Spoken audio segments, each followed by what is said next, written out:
faculté psychiatrique pendant 20 ans avant. Ça fait 42 ans que je travaille ici. Et donc, voilà, je me suis intéressée à la recherche parmi de nombreuses fonctions.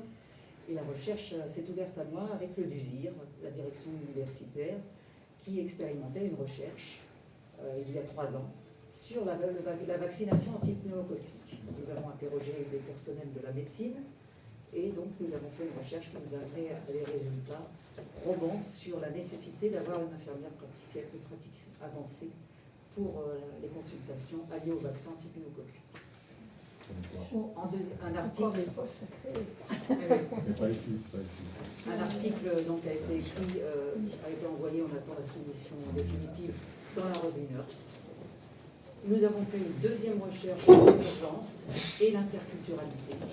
Cette fois-ci, j'ai travaillé avec un médecin en santé publique, travaillant dans un labo de recherche universitaire, qui est spécialisé en interculturalité. Et on a fait une recherche de terrain, empirique, où on a interrogé pendant 48 heures des professionnels.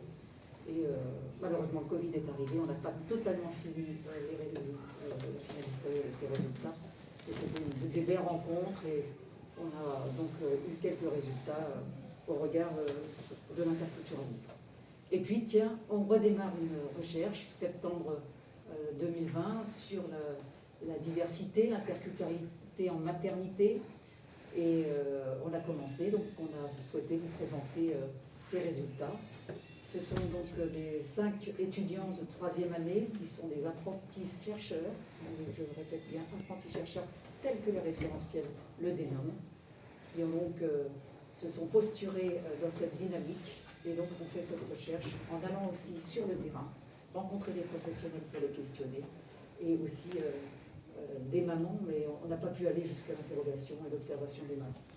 Le Covid revenant, malheureusement, on a freiné notre recherche. Mais elles ont très bien travaillé. Voilà. Et donc voilà notre historique. Et je vais laisser la parole à ces apprentis chercheuses. Je me présente, excusez-moi. Du coup, moi c'est Myriam, étudiante du coup, en 3e année et future infirmière très bientôt. En onco. Ici. Donc moi c'est Julie Charlotte, 3e année, future infirmière, en cardio au centre cardiologique. Moi je suis Natacha, pareil en 3e année, et je suis future infirmière en cardiologie ici à Metz. Moi je suis Audrey Voisin, future infirmière en maternité à Levallois-Perret. Et moi c'est Jana, donc je serai infirmière puère l'année prochaine parce que j'ai été prise en école pour puéricultrice. C'est bien. Où ça? À Saint-Denis. Ah. En contrat d'allocation d'études? Comment? En contrat d'allocation d'études? Non. Merci. Allez-y. Catherine White, faisons fonction cadre en gynécologie, GHR et orthogénie. Sophie Gaudin, je suis sage-femme coordinatrice sur la salle de naissance et les urgences de la maternité. Moi, c'est Amina, élève infirmière du coup de notre promo que Demoiselle. Je n'ai pas encore d'école, c'est sympa. Du coup, moi, c'est Afshana Malkani, je suis aussi puéricultrice pour la boxée. Isabelle, auxiliaire de puériculture, aussi en poste en salle de naissance. Élodie, auxiliaire de puériculture, ensuite de couche en maternité. Catherine, auxiliaire de puériculture, ensuite de couche maternité. Et Anaïs, auxiliaire de puère en maternité. Soyez là, étudiante infirmière. Je suis la prof de mes collègues. Caméraman. Caméra cachée. Et Anita, infirmière en maternité. Et Chantal Millier, coordinatrice générale des soins du GHT Plaine de France, donc de Gonesse et de Saint-Denis, avec une très forte attirance pour la recherche que j'aimerais développer au sein de l'établissement, des établissements du GHT. Voilà. Qui est toujours un peu compliqué. Oui, voilà, c'est... Ouais. Donc Christophe Desmocré, directeur des instituts de formation du GHT. Et soutenant toutes ces initiatives de recherche. Madame Pavou, la cadre sup, excuse, mais oui. sur la Elle était en je l'ai abandonnée, je suis quittée entre deux pour venir ici. J'ai choisi moi aussi. C'était pas fini. Oui, c'était long.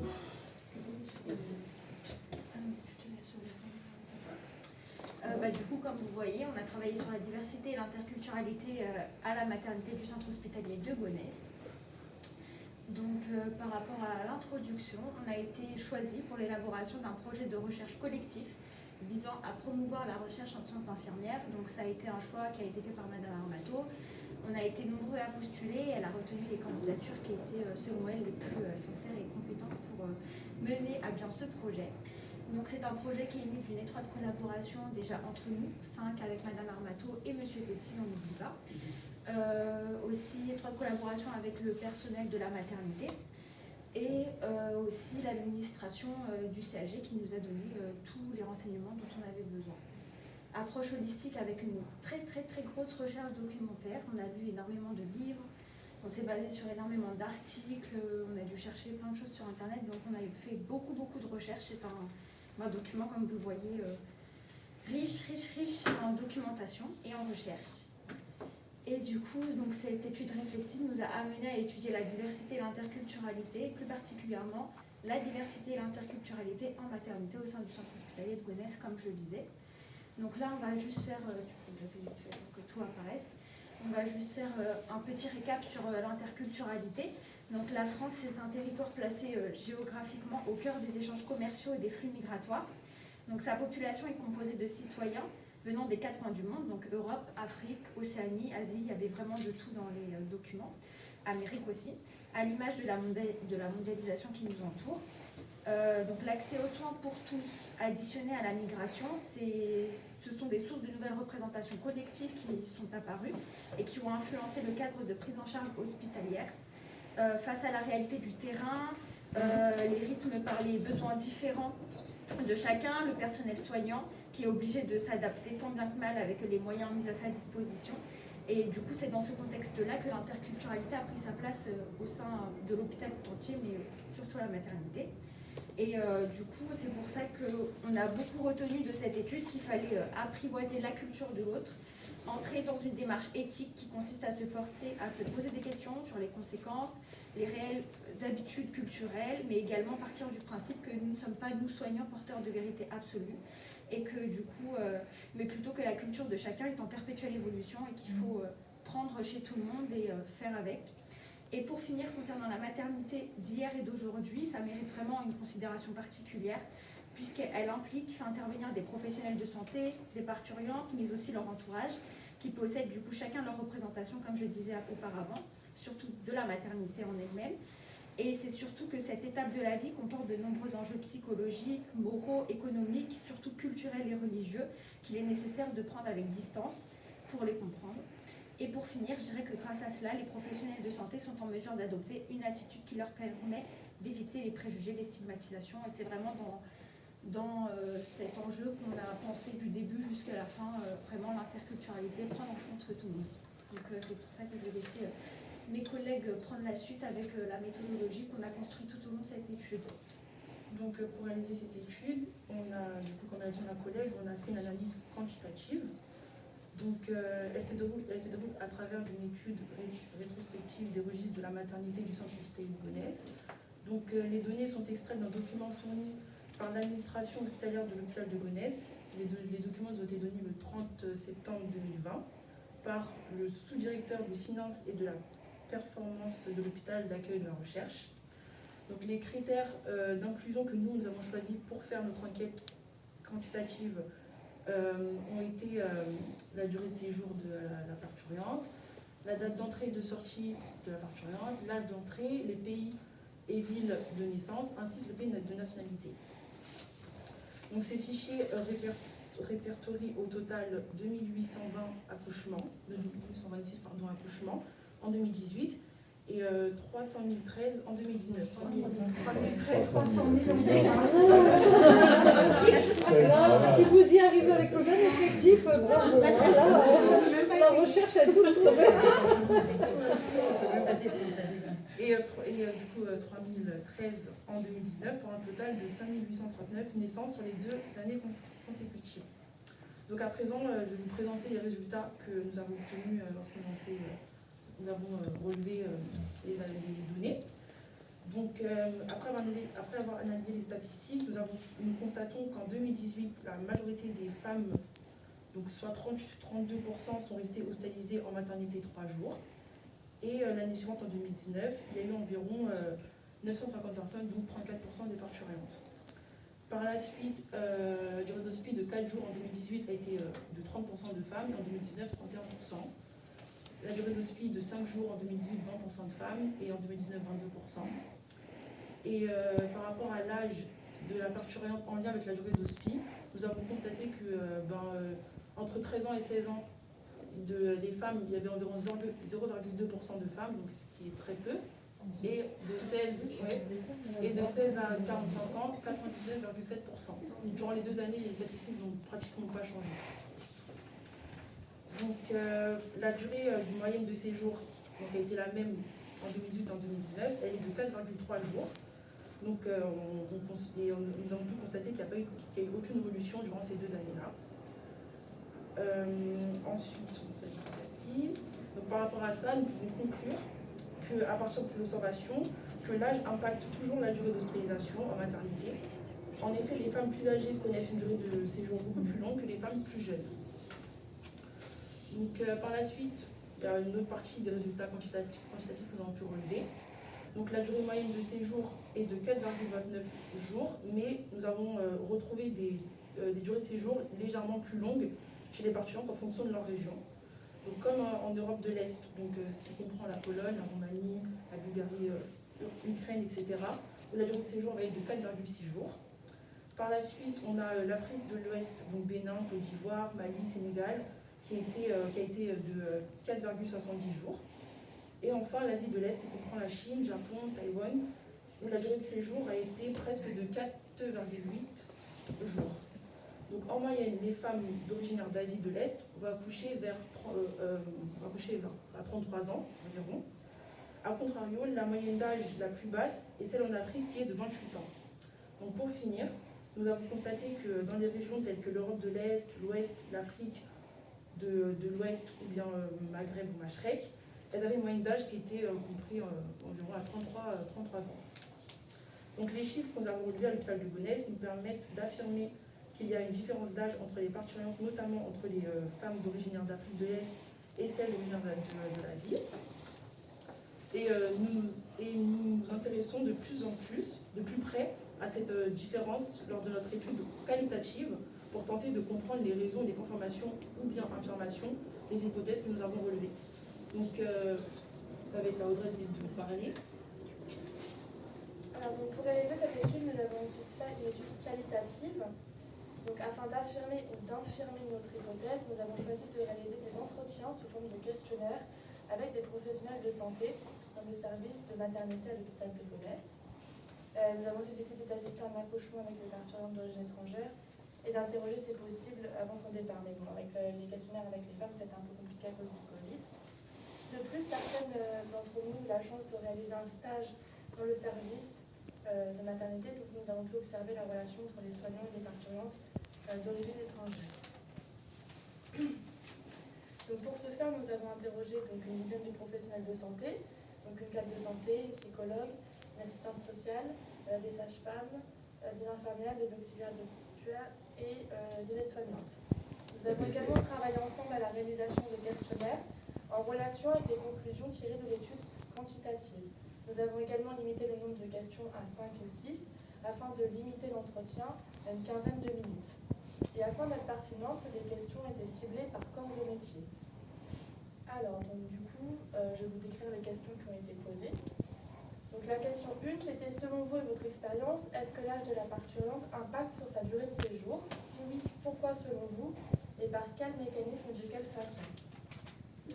Donc la réponse, donc, selon les AP et les IDE, c'est plus la parité et l'apprentissage des soins qui influencent la durée de séjour et non l'âge de la mère. Les professionnels disent cependant que les grossesses précoces ainsi que les grossesses tardives et ou pathologiques induisent des durées de séjour plus longues. Donc question 2, c'était selon vous et votre expérience, pensez-vous que la culture d'origine et ou la nationalité impactent sur la durée de séjour? Si oui, pourquoi selon vous et par quel mécanisme? Donc la réponse concerne les AP, IDE et les aides-soignantes. Elles s'accordent pour dire que la barrière de la langue constitue un motif valable pour les regarder un petit peu plus longtemps du fait de s'assurer assurer une bonne prise en charge du bébé. Une IDE et une AS s'accordent pour dire que la parité ou l'état de santé, c'est la parité et l'état de santé qui ferait varier la durée de séjour. Et une AP dit cependant que la culture peut influencer la durée de séjour si la patiente était asiatique, en parlant de la quarantaine chinoise. Et les professionnels de santé s'accordent à dire que la prise en charge est la même pour toutes les femmes, avec l'uniformisation dans le soin, en mettant quand même la nuance sur une prise en charge individuelle, que la durée de séjour dépend également de leur état général. Ensuite, il y a la question 3 qui était est-ce que selon vous, la précarité de la parturiente influence sa durée de séjour? Et la précarité est-elle, selon vous, liée à l'origine, le pays de naissance de la parturiente? Donc la réponse c'est, donc ce qui ressort le plus, c'est que oui, la précarité peut influencer la durée de séjour, car il faut s'assurer qu'à la sortie de la maternité, la maman et son bébé ont un hébergement. Pour ce faire, le 115 est d'une grande aide. Cependant, cela peut parfois prendre du temps et donc de se faire allonger la durée d'hospitalisation. Ensuite, il y avait la question 4 qui était concernant le remplissage des dossiers. Nous avons constaté que de nombreuses cases n'étaient pas renseignées, et en particulier celles correspondant à la nationalité. En effet, 37% des nationalités des parturientes ne sont pas renseignées. Selon vous, à quoi cela est dû?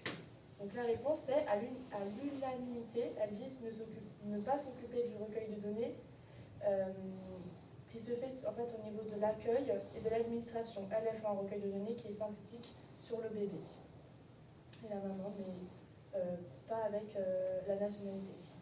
La question 5, c'était suite à l'accouchement, que fait l'équipe soignante du placenta? Et la réponse était, elle déclare toutes que cela doit être amené à l'anatomopathologie ou pour l'incinérateur.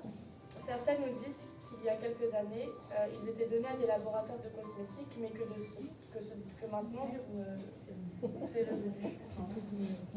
Et question 6. Quels outils de communication sont mis en place pour surmonter la barrière de la langue? Donc, du coup, elles ont recours aux familles Scratch français, à l'aide des autres patientes, Google Traduction, la communication non verbale, etc. Voilà.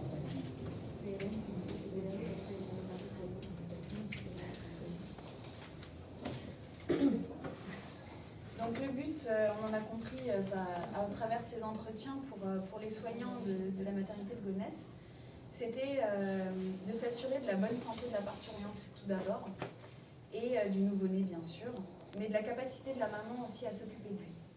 Donc il y avait différentes choses qui étaient prises en compte. L'état physique de la mère, donc avec l'auscultation, les douleurs, etc. L'état psychique de la maman, avec un passage d'une psychologue si besoin. L'observation du lien mère-enfant, est-ce que la maman s'occupe bien, enfin, est en capacité psychologique et physique de s'occuper de son bébé? Est-ce qu'elle le regarde? Est-ce qu'elle le prend dans ses bras? Donc c'est beaucoup d'observation. Donc là, en fait, même s'il y a barrière de la langue, même s'il y a des coutumes qui sont différentes, en plus on est dans un monde de femmes, c'est quelque chose, même si chacun arrivait avec son bagage, on va dire, personnel, psychique et physique, le regard était toujours bienveillant. Et les conditions de vie au domicile aussi. C'est-à-dire que les équipes de la maternité ne laissent pas rentrer une maman s'il n'y a pas un toit pour elle et pour son enfant. Donc comme le disait Audrey, à travers les appels au 115, etc. Lorsque la barrière de la langue est un handicap dans la prise en charge, alors c'est l'observation qui permet de juger de la capacité au nom de la mère à prendre en charge son bébé. Et concernant la précarité, c'est la nationalité qui rentre en compte, selon plusieurs soignants, et plus particulièrement concernant les femmes issues d'un parcours migratoire. Je cite donc une de l'équipe qui a dit « On est un peu plus attentif à leur bien-être psychologique et social parce qu'on sait à travers, on peut tout à fait imaginer ce à quoi elle a été confrontée avant d'en arriver ici. » Donc la cadre a aussi souligné un point intéressant que j'ai surligné à travers cette phrase, parce que l'approche de la maternité dépend donc de la culture. On ne va pas se comporter forcément toujours pareil avec une dame issue d'une origine X ou Y, mais en tout cas les éléments cités ci-dessus étaient toujours pris en compte. c'est une approche de la maternité qui est donc bienveillante et toujours à l'écoute de la parturiente. Nous n'avons pas pu donc observer et interroger les mamans pour savoir si elles avaient des projets de naissance qui avaient été ou non respectés. Pour avoir été en stage de nuit, j'ai pu observer que voilà, ce qu'on pouvait faire était fait, en tout cas. Il y a bien une salle de naissance avec une salle nature, voilà, la salle nature, si les mamans voulaient un accouchement physiologique, etc. Voilà, tout ce qui peut être fait est fait. Après, il y a aussi la barrière de l'institution qui fait que les mamans ne peuvent pas forcément sortir tout de suite après, même si elles le souhaiteraient, parce que voilà, leurs conditions psychologiques et physiques devaient être en accord avec ce que nous demande aussi l'institution et les critères donc IDE, etc. Voilà, tout ça devait quand même être rempli, donc ce qui crée forcément des barrières entre les différentes cultures. Voilà. Donc les hypothèses que nous avions posées, celle que nous avons pu en tout cas affirmer, c'est la première. On a pu supposer que les soins réalisés par l'équipe soignante dans la maternité prennent en compte la singularité de la parturiente. Les autres, on n'a pas vraiment pu les vérifier. On ne peut pas les affirmer ou les infirmer parce qu'on n'a pas assez d'éléments. Comme on disait, le fait que c'était des primipares ou des pluripares rentre en compte dans la durée de séjour, sauf que ces données, on ne les avait pas. Donc on ne pouvait pas juger est-ce que vraiment elle est restée plus longtemps à cause de son âge ou est-ce que à cause de sa nationalité, sachant qu'il y avait peut-être des biais aussi en fonction de la prise en charge de la maternité avant l'accouchement, qui dépendaient de certaines cultures ou pas. Mais voilà, ces éléments, on ne les avait pas, donc on n'a pas pu affirmer les hypothèses suivantes. Donc nous ne savons pas si le choix des parturientes en matière de naissance amène les professionnels à modifier leurs pratiques. On peut penser que oui, mais on ne peut pas l'affirmer. Et par contre, on ne peut pas du tout se projeter sur la dernière qui mène à modifier les représentations des soignants en fonction des cultures, parce que pour ça, il aurait fallu axer en fait la recherche sur le soignant et non pas sur la parturiente. Donc peut-être un prochain. Oui.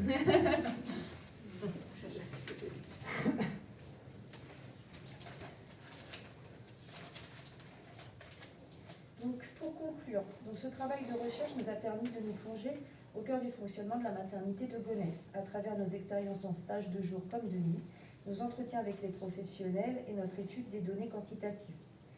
Nous avons également échangé sur nos propres représentations de la maternité, de l'accouchement et des coutumes qui influencent ces dernières.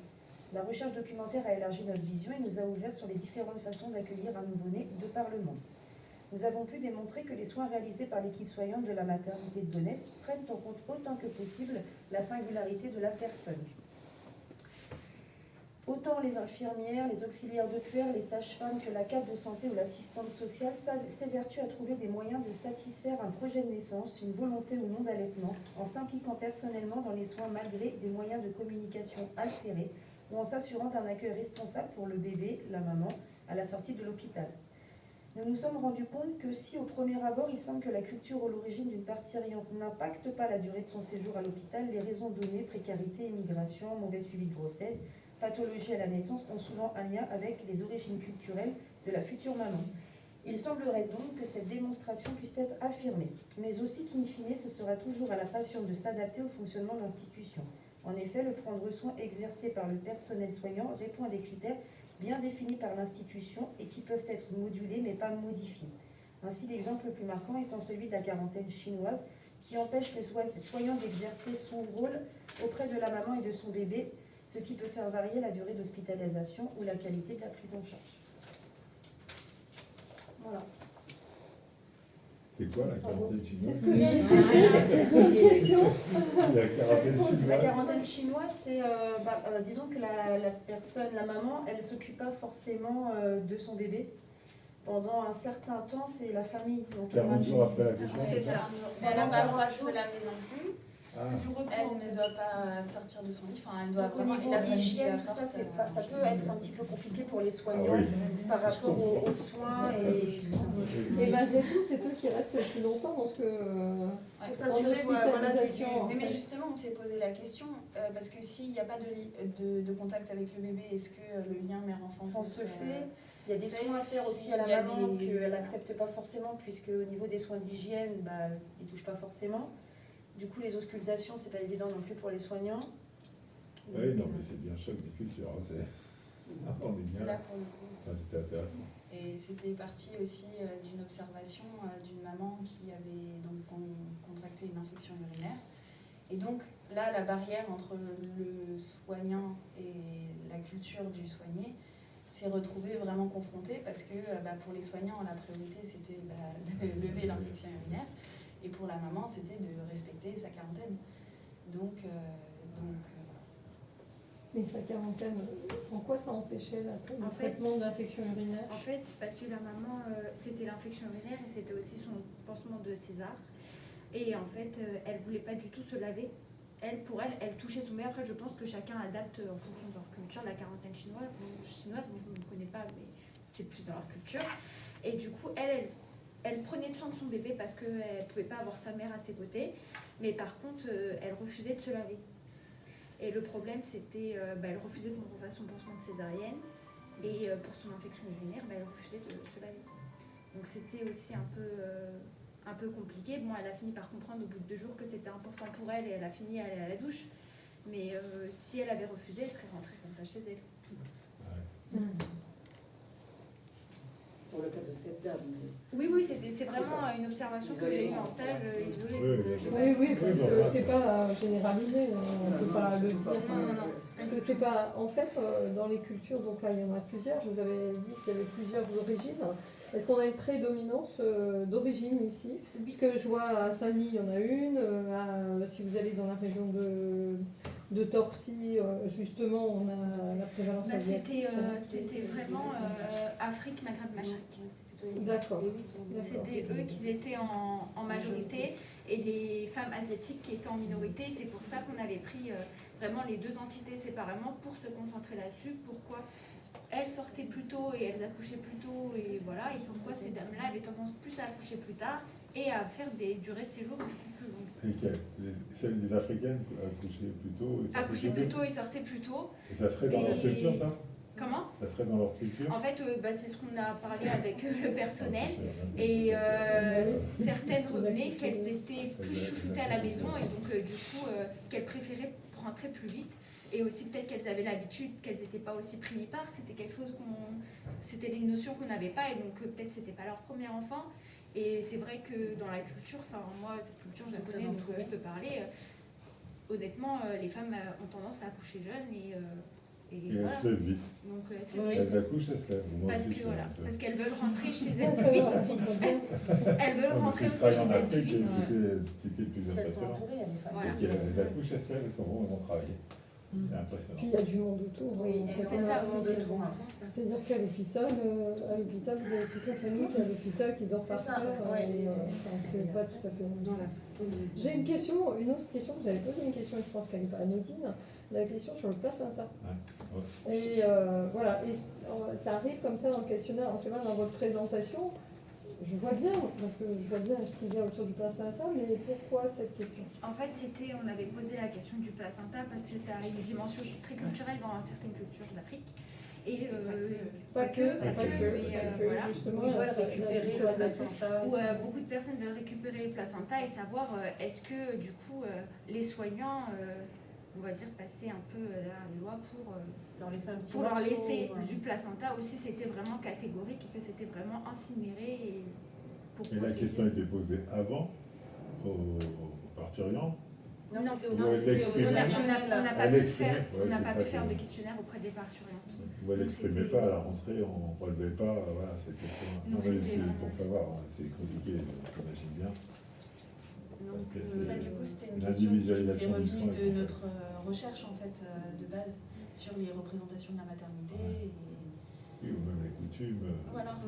Et savez-vous que là, très prochainement, en fait, au niveau de l'établissement, ça a commencé à Saint-Denis, on va faire des prélèvements de placenta pour la recherche génétique. C'est Madame Jaouan qui nous en a parlé. Voilà, non pas pour la recherche, pour faire des greffes de tissu, des dons de membrane. Et dons de membrane, pardon, mais il y a placenta aussi, il y avait des traitements de placenta. Pour faire des patchs pour les enfants. Aussi, voilà, pour les placenta. L'infection de cornée rétine aussi. Oui, d'accord. Il y a des prélèvements de placenta, mais peut-être, alors après, là, effectivement, ce qu'ils en font, je ne sais pas forcément. Là, c'est du don de membrane sur des césariennes programmées au bloc opératoire dans des conditions bien spécifiques. Oui, et on demande l'accord. Oui, bien sûr, il y a tout un dossier. Oui, il y a tout un dossier avec une inclusion avant. Mais c'est très faible en quantité, c'est 2 placentas par mois. Par an? Par mois. Parce qu'après, pour faire les tâches, ça leur demande beaucoup de travail de récupérer la membrane, les nettoyer, et donc du coup, ils ne peuvent pas se retrouver avec plusieurs placentas. C'est les membranes de placenta. C'est les membranes de placenta qui vont être récupérées. Et après, en fait, ça, en conclusion, vous allez en faire quoi en fait? Parce que c'est ça aussi dans la recherche. Alors c'est vrai qu'on vous l'avez dit, hein, c'est pas une recherche qui est complètement aboutie, on est dans les débuts. Mais ça vous inspire quoi, vous, dans votre demain? Vous travaillez en maternité ou en salle de naissance, ça vous inspire quoi, cette Prendre en recherche? compte quand même la singularité de la culture. Ils essayent, de par l'institution, les soins, restent des soins, mais ils essayent quand même d'individualiser les soins en fonction de la culture auquel ils sont confrontés. Donc ils essayent vraiment de s'adapter, de trouver des techniques de communication, vraiment pour individualiser le soin et pouvoir allier quand même l'institution et la culture de la mère. Voilà, et ne pas vraiment que se centrer sur l'institution. Elles ont aussi une culture et on a remarqué qu'au maximum, elles essayaient de respecter la culture. Il faut savoir que depuis 2 ou 3 ans, on a mis en place une formation pour tous les personnels de la maternité qui s'appelle Rites, culture et pratique autour de la naissance, qui est une formation sur 2 jours et qui, pour le coup, est complètement dans votre... Oui, on vous en avait parlé, Madame Jaouan, et que ça peut déconstruire des fois certaines... des stéréotypes et tout ça. Complètement. Ça compte de... On pensait que les professionnels pensaient bien faire, et lors de cette formation, on leur a pas dit que c'était mal, mais du coup, elles ont repensé leur façon de penser. En fait, cette formation, elle est faite par ceux qui travaillent en unité à Montreuil, des unités psy, qui travaillent aussi avec la justice, etc. C'est vraiment... UMJ non, c'est pas l'UMJ, c'est au niveau du tribunal quand ils ont des expertises. Des expertises, voilà, c'est plus au niveau expertise il est spécifique, spécialisé dans l'interculturalité. C'est vraiment très très bien et le but, moi je trouve qu'il est atteint. Le but, c'est pas de faire un programme, on n'y arrivera pas, en fonction des ethnies, de ce qu'on fait, etc. Le but de la formation, c'est que le soignant intègre la différence et fasse avec, même si c'est contre ses valeurs. Oui. Et ça, c'est vraiment très bien.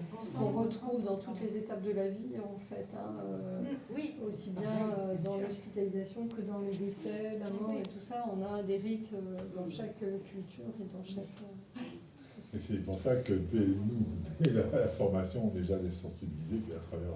Bon, il y a aussi l'idée de monter un peu en niveau, on va dire, de la procédure de recherche par rapport au MFE. Et il y a aussi l'intégration de ce que vous vivez et que les étudiants soient déjà sensibles à ces genres de problématiques. Cette formation, elle était intéressante, elle nous en a parlé, mais je ne sais pas, c'est pas tous les ans. C'est une fois par an, c'est ça, et elle est demandée comme formation. Oui, dans le soin. J'ai une session là, c'est septembre. Oui. Il y en a beaucoup de professionnels de tous les services qui donnent cette formation, mais c'est vraiment passionnant. Vraiment, c'est vraiment intéressant, on irait même plus loin. Je vous ai entendu aussi évoquer projet de naissance. Est-ce que aujourd'hui vous mettez en place aussi des projets de naissance? Est-ce que ça vous a fait penser c'est quoi un projet de naissance et vous le voyez comment?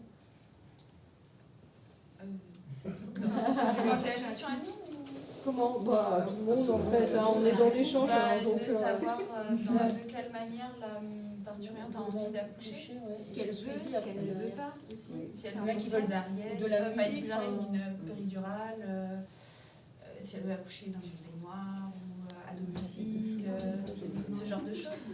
Accoucher dans la baignoire, c'est pas possible. Non, pas dans la Dans le travail, dans la Accoucher, je suis pas ça, Et des choses qui passent Il y en a qui aiment peut-être mettre de la musique ou des choses comme ça. Et ça, vous le travaillez, donc vous l'avez pu l'observer, vous l'avez, et donc... Nous, on a une difficulté, c'est qu'on n'arrive pas, on ne suit pas les grossesses, parce qu'il n'y a pas de place, pas de sage-femme. Donc effectivement, le lien c'est plus difficile. Après, non, le projet de naissance formalisé, non. Ça n'empêche pas de respecter. Non, c'est juste. On connaît les postures, elle peut accoucher à 4 pattes, elle peut accoucher sur le côté. Ça peut se faire. C'est pas formalisé. Après, c'est. Alors, il y a des patients qui viennent avec un projet de naissance, même pas suivi chez nous. Après, c'est une discussion à chaque fois, enfin, comme vous l'avez dit, au cas par cas avec la sage-femme, en fonction aussi de la disponibilité de la sage-femme, parce qu'en fonction de la demande, effectivement, la salle nature, elle est super, mais si la sage-femme elle a déjà 3-4 dames, elle ne pourra pas forcément lui permettre de rester en salle nature le temps que voudra la patiente. Donc il y a aussi ce biais-là, comme vous l'avez dit, le biais de l'institution et aussi la charge de travail. Après, il y a énormément de... Enfin, le relationnel entre la sage-femme et la parturiente, en fait, se fait très bien. Et il y a de plus en plus, elles installent des PC portables pour mettre de la musique, parce qu'on ne peut pas mettre la musique avec les portables qui sont dans les salles. Elles essaient de respecter un maximum de choses, elles font de moins en moins d'épisiotomie. Enfin, il y a de plus en plus quand même de choses qui sont prises en compte. Les positions d'accouchement, évidemment. Si elles ne veulent pas de péridurale, elles font de la préparation sur les ballons et toutes les techniques de pré-travail. Elles font de l'hypnose, elles font de l'acupuncture en salle aussi. Donc il y a aussi toute une recherche d'accompagnement de la patiente en fonction de son souhait. Alors on ne peut pas tout respecter parce que voilà, il y a aussi des situations et des pathologies qui font qu'il y a des femmes qui veulent un accouchement super physio et qui vont se retrouver avec la césar, l'hémorragie et voilà, et malheureusement on ne pourra pas faire autrement, mais dans l'ensemble il y a quand même une volonté en tout cas de l'équipe, malgré la contrainte de charge de travail, d'assurer cet accompagnement. Dans certains pays, il y a des projets de naissance où il y a un suivi par des sages-femmes en ville, donc qui ont donc soit c'est au service public qui propose l'accompagnement de la parturiente au domicile avant, enfin 2 ou 3 mois avant, qui construisent un projet de naissance, donc savoir parce que vous voulez avoir le bébé sur le ventre tout de suite. Et pour ce travail, qui j'espère vous aura apporté et vous donnera envie de continuer aussi. On la recherche. Bon là, peut-être c'est un peu prématuré. Oui, on va se mettre un peu dans nos futures fonctions et puis après, pourquoi pas. C'est prématuré, mais après, affiner. Comment? Les demandes étaient incessantes, à chaque fois il y avait du travail en plus, ils se rendraient compte de la charge qui se greffait au fur et à mesure de l'avancée, des recherches qu'il fallait encore aller chercher pour pouvoir comprendre la situation, et puis un contexte qui bloque. Ce sont des volontaires qui vont un peu plus loin que ce qui est demandé un peu dans le référentiel. C'est ça aussi. Donc forcément c'est un travail en plus, elles sont bien investies, elles sont toujours motivées, et ça leur apporte beaucoup, vous l'avez entendu je pense, ça a des connaissances, une ouverture sur un domaine. Et c'est ça qui est intéressant et qu'on essaye justement de poursuivre avec Marie-Claire, qui va encore en refaire un autre d'ailleurs. Je voudrais vous présenter succinctement cette diapo. Je voudrais vous demander l'autorisation de pouvoir faire une prochaine recherche l'année prochaine dans la même discipline qui est la maternité. Et change de thème, quoi. Autour du nouveau-né et l'interculturalité, centré sur l'interculturalité et la naissance. Vous voulez le montrer maintenant ou Je voulais introduire. Ça dépend de la disponibilité. Oui, peut-être que vous allez rapidement pour vous donner l'objectif, l'objet de recherche, à la les différents axes. Vous voulez la place? C'est bon? Voilà. Le prochain s'appellera Premier jour du nouveau-né dans une perspective interculturelle. Nous avons travaillé avec les mêmes investigateurs qui étaient déjà précédemment, qui travaillaient précédemment avec nous, et puis toujours 5 étudiantes volontaires associées dans ce travail et les mêmes référents. L'objet d'étude, donc, c'est de mettre en valeur les souhaits, même informulée, même implicite, des mamans et de leurs familles en matière de représentation des premiers jours de la naissance et d'envisager les manières dont ceux-ci ont été ou pourraient être pris en compte par les professionnels de terrain. C'est vraiment l'objet de l'étude qu'on va cibler et qui peut-être, et je pense même, est la continuité de leur travail. Les objectifs, l'objectif principal, c'est donc analyser comment les soignants réagissent avec la diversité culturelle des familles, du nouveau-né, lors des premiers jours de la naissance. Nous allons faire une évaluation à la fois quantitative, qualitative, mixte et monocentrique. Je vais le rappeler après.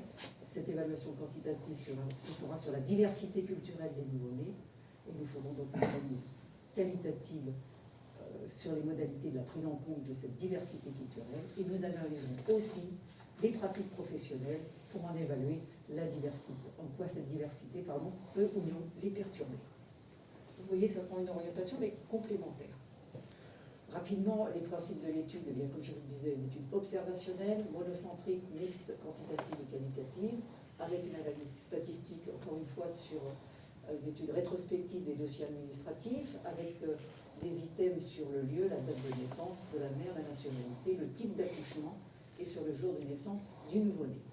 Une analyse observationnelle sur quelques nouveau-nés dans les premiers jours de la vie, avec une analyse sur la jeune mère et sa famille et la réaction des équipes soignantes. Ensuite, les principes de l'étude, on fera une analyse thématique, c'est-à-dire on fera une analyse de contenu sur les verbatim des soignants, des parents, de la famille, et on ira faire découler certains concepts qui seront prévalents de l'étude de ces verbatim. Ensuite, on fera des entretiens auprès des mères, auprès des équipes qui découleront de cette analyse. Puis une analyse transversale, je vous parlais de l'arbre analytique, il est là, et c'est ce qui fait lien effectivement avec les thèmes émergents. Et on proposera des actions au sein du service étudiant. Action, préconisation d'action. On est apprenti chercheur dans ce type de travail. Ce n'est que des propositions qui découlent de la réflexion. Le critère d'éligibilité, quantitativement, toutes les femmes ayant une naissance vivante à la maternité pendant la période de l'étude. Le volet qualitatif, avec des critères d'inclusion parturientes ayant donné leur accord, on est vraiment à la recherche du consentement, à la fois sur les parturientes et aussi des professionnels de santé. Ensuite, vous avez tourné. Et les critères de non-inclusion, s'il y a une opposition, bien sûr, on continuera pas la recherche. Et bien sûr aussi l'existence d'une urgence vitale qui ferait que l'on cesserait d'enquêter à ce moment-là. La posture de l'étudiant, elle est celle-ci. Ils auront des journées qui seront consacrées à la recherche et puis ils travailleront les observations, le recueil de données. S'ils viennent dans les services, ce sera avec le plan de la blouse.